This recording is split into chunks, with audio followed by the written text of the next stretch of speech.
Hi, Elaine here. This time I'm working with Camtasia 2 for Mac and showing you how you can add pinch gestures to navigate your timeline using your trackpad.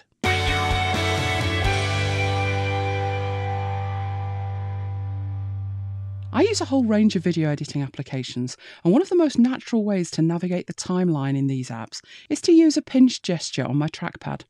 I actually bought a trackpad solely for this purpose. It's all I use it for. And to save time swapping between my mouse and my trackpad and my Shuttle Pro, I use the trackpad left-handed. Now the problem is not all applications support this type of navigation, and Camtasia for Mac is one of the ones that doesn't. There are menu commands and keyboard shortcuts for both zooming in and zooming out of the timeline though, and it's those shortcuts that I'll use to make this timeline gesture navigation possible. Now the menu options are View Timeline Zoom In and View Timeline Zoom Out, and you can see the shortcuts there are Command and Shift and equals and Command and Shift and minus. Now once you know that, it's just a matter of mapping these shortcuts to a trackpad gesture, and that's done via a free application called Better Touch Tool, and you can download that from boaster.net, so let's go and do that. So here's the boaster.net site, and scrolling down past all of that information you can see a link to download at the bottom.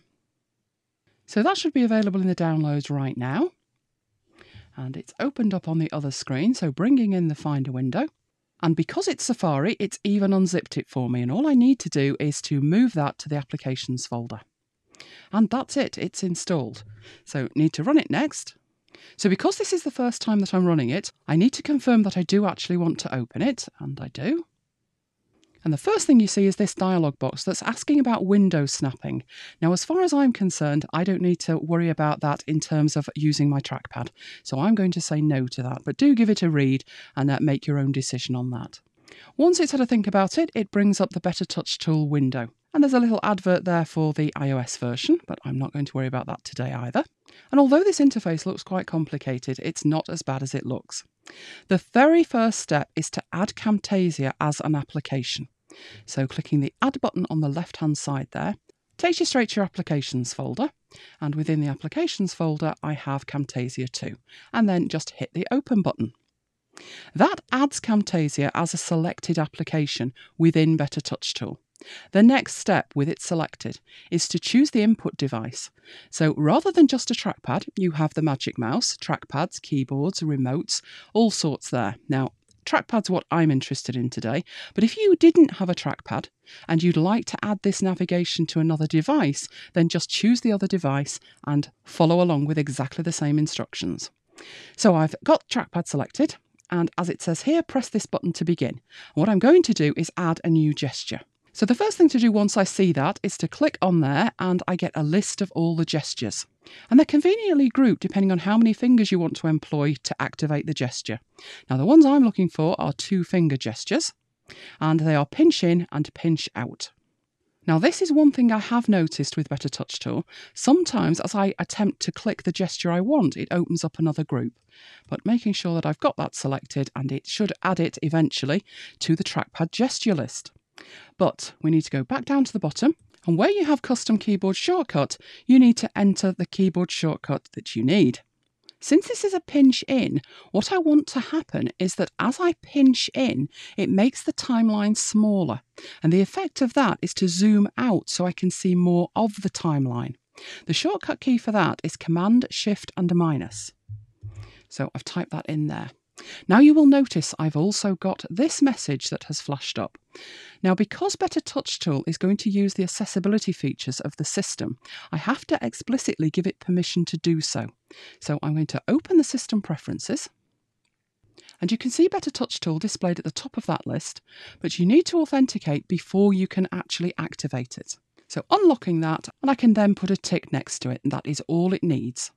So closing down the system preferences and going back in and repeating this process. So I have one gesture at the moment. I need to add another gesture, and this time it is a 2-finger pinch out. Yet again it jumped in correctly, but eventually I'll get there. And down to custom keyboard shortcut. This time it's Command, Shift and equals. And that's it. You've wired up the shortcuts to the gestures and you're good to go. So all we need to do is to go back to Camtasia and try them out.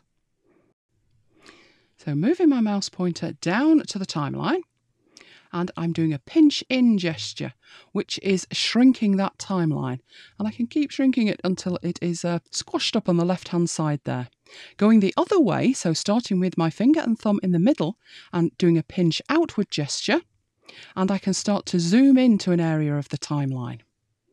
So if I wanted this middle bit here, and using that, I've been able to zoom into a useful level where I can be much more precise in the edits. And it works great. It feels very natural. There is no lag with that whatsoever. So let's have a quick recap. What do you need to do? You need to download Better Touch Tool from boaster.net. You need to install it. You then add Camtasia as a selected application on the left-hand side. You map the pinch in gesture to Command, Shift and a minus. Then you map the pinch out gesture to Command, Shift and equals, and you're done. Well, I hope that helps you. And if you want new tutorials and tips and tricks on a regular basis, check out my free training at elainegiles.com/VIP. And if you enjoyed this video, then give it a thumbs up. And I always appreciate it when you share it with your friends. If you have any requests for specific tutorials, be sure to contact me. I would love to hear from you. Thanks for watching, and I'll see you next time.